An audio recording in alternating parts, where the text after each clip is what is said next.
Bueno, quisiera manifestar el título de la siguiente exposición, sin antes no dejar de mencionar que por la premura del tiempo, ya que ha habido diferentes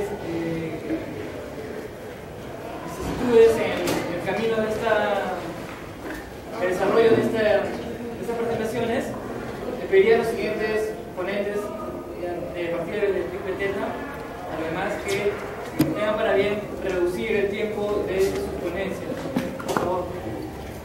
Y también al jurado de esta mesa para poder agilizar y participar todos de manera equitativa. Bueno, muy buenos días, señor jurado, muy buenos días. El tema que vamos a tocar a continuación es un tema bastante importante e interesante, que está referido al principio de proporcionalidad como un método real madurativo frente a la limitación de los derechos fundamentales en el proceso penal. Muy bien, hablar de principio de proporcionalidad en cierto modo ha sido tocado en distintos aspectos del derecho penal. Un ejemplo bastante clave e importante es en cuanto a la determinación de la pena. Pero en sí, ¿qué es este principio de proporcionalidad? ¿Qué es este test de proporcionalidad que se hace o que se invoca a menudo en todo criterio que debe ser considerado como una decisión de quien compete, en este caso es el conocimiento de proporcionalidad? Principio de proporcionalidad y limitación de derechos fundamentales. La limitación de los derechos fundamentales ha sido un tema bastante indiscutible, puesto que en el proceso penal, que es el único instrumento legítimo para poderle poner límites a estos derechos fundamentales, ha sido bastante requerido ponerle ciertos límites al ejercicio de los derechos. Vamos a referirnos en el desarrollo de la exposición al principio de proporcionalidad como el principio y pues a la limitación de los derechos fundamentales como los derechos fundamentales en sí. Bien, vamos a ceñirlo únicamente en el margen del proceso penal, que va a ser el espacio al cual vamos a reducir el lugar o el escenario donde van a tener lugar la limitación de los derechos fundamentales, y considerar el principio de proporcionalidad como el único método que va a servir de fundamento para que tal vez el jurista pueda determinar cuándo una limitación al derecho fundamental deviene o no en arbitraria, o en este caso en un mero acto que atenta contra un Estado democrático de derecho. Bien, el día de ayer estábamos nosotros escuchando al profesor Neira Flores, en el cual puso un ejemplo, el cohecho. Cuando este policía intercepta a un taxista y le pone entre los papeles una moneda de 20 soles, y el policía es quien ocurre algo gracioso, no ocurre algo fuera de lo común. Es este policía el que denuncia a la persona que le estaba ofreciendo los 20 soles, y no es al revés como siempre sucede. Pues bien, en este caso hablamos de un chofer que es padre enfermo, el único trabajo que maneja es el vehículo tiene 7 hijos y pues vive en absoluta miseria. La fiscalía pide requerimiento de prisión preventiva para este señor. Pregunta: pese a que se hayan establecido todos los elementos constitutivos para que nuestro Código Procesal Penal, para que se aplique la prisión preventiva, ¿resulta lógicamente admitible que acceda a la limitación a un derecho fundamental a una persona que, tomando en cuenta las condiciones reales en las que nos está ubicando, puede aplicarse una prisión preventiva? El doctor Neira en su respuesta dijo que no. Concuerdo absolutamente con él, porque miren, nosotros tenemos que manejar, el derecho no únicamente tiene que estar ceñido a lo que dicen, al margen del principio de legalidad. Pienso yo que una persona debe fundamentarse en lo que son principios, porque el derecho es ley y principios. Y el principio de proporcionalidad es un tema bastante desarrollado en la doctrina constitucional, y no olvidemos que ahora nuestro Estado es un Estado no constitucional, ceñido a garantías. Un proceso penal que reviste no de garantías constitucionales es cualquier cosa menos un proceso penal. Un proceso penal hoy debería ser entendido como un conjunto de funcionarios que se dirige a un fin, pero respetando ciertas exigencias dentro de la misma. Tener un proceso penal, si bien es cierto, no va a limitar ciertos derechos, estos deben ser limitados respetando ciertas exigencias y estándares como un Estado acorde con un Estado constitucional de derecho. No hallemos meras arbitrariedades en cuanto a la limitación de los derechos fundamentales. Muy bien. Tal es así que el principio de proporcionalidad, el principio, debe desarrollarse o debe alcanzar su máxima en función a la necesidad, la idoneidad, la necesidad y la ponderación propiamente dicha para la aplicación de la misma. La intromisión del jurisprudiente y del Estado a un sujeto común y corriente del Estado tiene que sobrepasar los principios o los estándares que hace el principio de proporcionalidad para la aplicación o para la intromisión de una medida que pretende limitar el ejercicio de estos derechos y pues que no se dé lugar a un acto arbitrario. Bueno, también vamos a diferenciar lo que viene a ser en este caso un acto ilegal y un acto arbitrario, puesto que no son lo mismo. Un acto arbitrario, un acto ilegal, perdón, va a ser una disposición, una decisión dictada al margen o al contrario de una ley. Pero ¿qué pasa cuando esta medida es dictada de acuerdo a una disposición legal y a un procedimiento establecido en ella?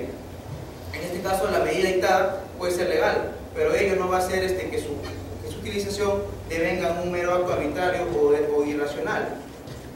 Porque pese a haber estado dictado bajo un supuesto establecido en la ley y un procedimiento establecido en ella, esta medida puede resultar, si es contrario a lo que vamos a regular o a un caso concreto, una determinada situación que vamos a regular, pues este comportamiento o esta medida de limitación de derechos no va a tener la legitimidad de operar en tanto derecho fundamental de la persona quiera ejercerlo.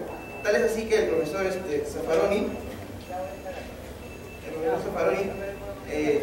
cuando advierte que el respeto a las estructuras legales del mundo es una condición de cualquier derecho que pretenda tener alguna eficacia sobre este. En ese sentido, nosotros debemos de partir entendiendo el fenómeno que vamos a estudiar. A partir del objeto que tenemos ahí, tener un método para determinar lo que realmente se quiere estudiar en ese fenómeno y cuándo una medida que pretenda limitar los derechos fundamentales va a venir o no en útil para poder comprender y solucionar ese problema que es ocasionado por el delito en este caso, ¿no?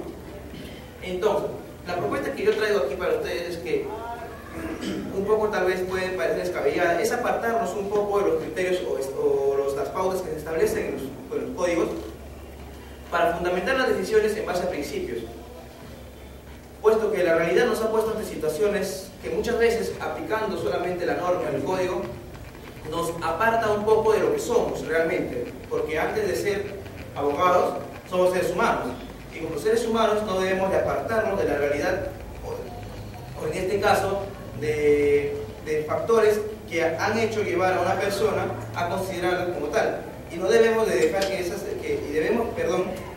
y debemos nosotros de ponernos en situaciones que nos permitan conocerla a través de la realidad y pasar por un test de valoración, dictar una medida acorde con cada caso concreto, porque no todos los casos se pueden resolver de la misma manera, no todos los derechos, si bien es cierto, también son absolutos, sino que la limitación de los derechos fundamentales es una exigencia que sí es reconocida en diversas sentencias del Tribunal Constitucional, que también es cierto que no hay derecho absoluto, pero también hay que ponerle un límite a esto. Y yo pienso que ese límite, la limitación de derechos fundamentales, es precisamente el principio de proporcionalidad. Porque a través de es que nosotros vamos con un criterio mucho más objetivo, ver en qué caso puede o no intrometerse una limitación de derechos fundamentales a una persona. En ese entender, pienso yo que la limitación de los derechos debe ser en todo caso, debe superar los estándares que el principio de proporcionalidad desarrolla, la idoneidad, la necesidad y la ponderación. En el caso de la idoneidad yo pienso que no habría mayores inconvenientes, puesto que la idoneidad está relacionada con la utilidad. En este caso todas las medidas que desarrolla nuestro Código Procesal Penal son útiles para el descubrimiento, para los fines del proceso. Es un tema que no nos vamos a ocupar de esta manera porque también hay discusión en cuanto a los fines del proceso. Entonces, las medidas de limitación de derechos fundamentales de una u otra manera quieren llevar a los fines del proceso, entonces es útil. Pero la utilidad no solamente lo convierte en legítima tal, sino que también hay que ver que sea necesaria. Y esto es hacer una verificación con otros elementos que también nos permite verificar de que sí esa medida es necesaria para los fines del proceso. Pero la cosa no queda ahí, sino que también hay que pasar ciertas etapas, y acá viene la más importante, es la ponderación. Y efectivamente tiene que ver más que todo con la justificación, de que si se justifica o no en la realidad la intromisión de un derecho, la intromisión de una limitación de un derecho fundamental dentro del proceso penal, viendo el contexto real sobre el cual pretende operar. Hay situaciones bastante complicadas en provincia, en donde se ve requerimientos de los fiscales un poco descabelladas. Prisión preventiva es uno de los requisitos. Prisión preventiva es una de las limitaciones que se ha criticado bastante en cuanto a la limitación de derechos fundamentales, por cuanto nuestro ordenamiento jurídico ha puesto bastante énfasis en su tratamiento. Privarle de la libertad a una persona acá a nosotros nos puede parecer algo curioso. Al defender, no es lo mismo defender que, como le decía un amigo mío, que sentir el jus puniendi detrás tuyo y que te quieran por un fundamento bastante ilógico entrar en un proceso, y más aún quitarte tu libertad. Y eso no es todo, no solo el proceso, sino ver también de tu contexto, de tu realidad, que el proceso penal no solamente te va a afectar a ti, sino a los que de ti dependen. O sea, tú no únicamente, si un proceso, si se tiene la carga de un jus puniendi detrás tuyo, es bastante pesado. Imagínate cómo lo van a sentir si tú vives en una sociedad, las personas de que de ti dependen, tú tienes un rol dentro de la sociedad y pues lógicamente tienen que ser valorados esos factores de la realidad para con la medida que se te pretende aplicar.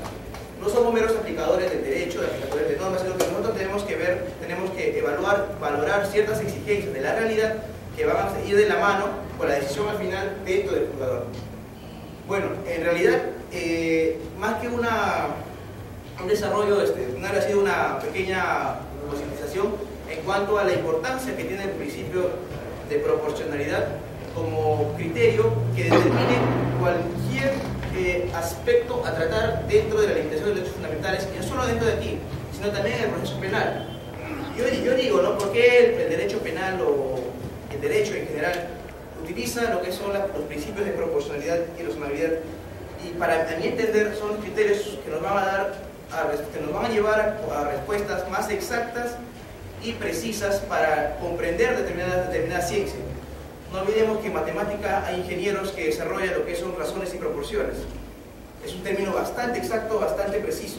En el derecho debe aplicarse lo que es la razonabilidad y la proporcionalidad, que si uno lo estudia de una manera tal vez rigurosa, con el test de proporcionalidad que es en una serie de juristas, pues nosotros podríamos arribar a una verdadera ciencia de derecho. Porque la verdadera ciencia de derecho te lleva a datos exactos. Y la proporcionalidad y la razonabilidad, evaluando criterios o elementos que son abstraídos de la realidad, nos van a llevar a, con mayor fundamento, nosotros poder sustentar determinada posición. Tener que conocer primero el fenómeno para después dar un contenido totalmente diferente a lo que es, valorándolo obviamente, pues creo que son tareas de las razones y proporciones. Y dejarlo como inquietud para ustedes, puesto que la razonabilidad y la proporcionalidad en la pena nos van a llevar a determinar el quantum. Razones y proporciones llevan a cantidades, y la pena es una cantidad, por lo tanto no está desvinculado a las matemáticas. Se los dejo como inquietud para ustedes. Muchas gracias.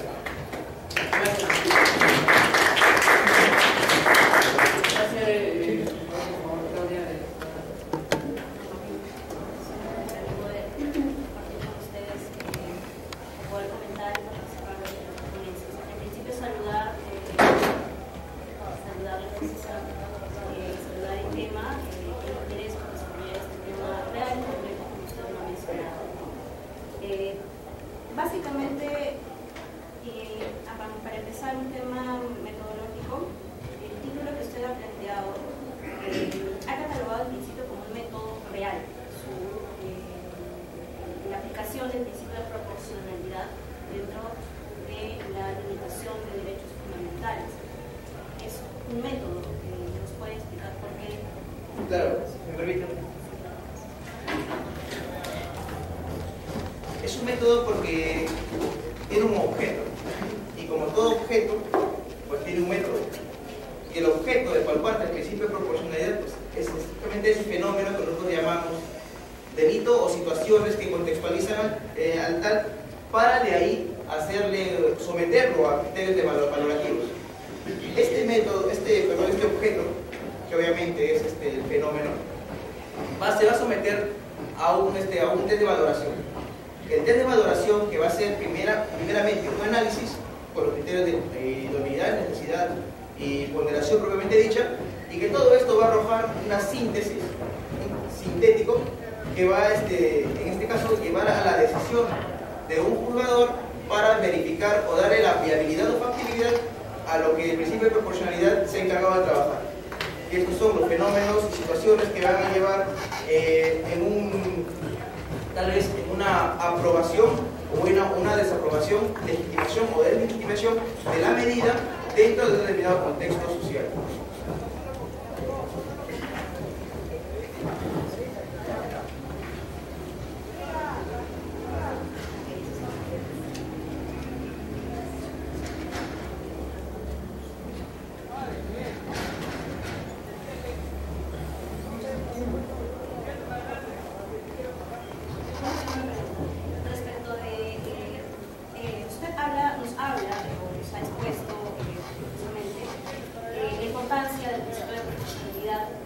de la limitación de derechos fundamentales. Sin embargo, también nos ha hecho referencia al test de proporcionalidad en la aplicación de proporcionalidad en este tema de usted. Yo creo, y deduzco de su posición y de lo que ha realizado de su ponencia, que en realidad usted valora o le da primacía y resalta la importancia en realidad de todo el test de proporcionalidad completo, como en concreto debería ser, ¿no? No solamente el principio de proporcionalidad, que se entiende que cuando se usa o se emplea este test, que asumo, usted se está refiriendo al test de proporcionalidad como era Lexi, por cierto, el último criterio es de proporcionalidad propiamente dice, no de ponderación.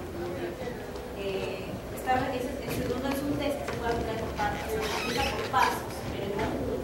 Entonces, me parece que sería importante que se plantee como que se le revalore, que se le dé la importancia a todo el test.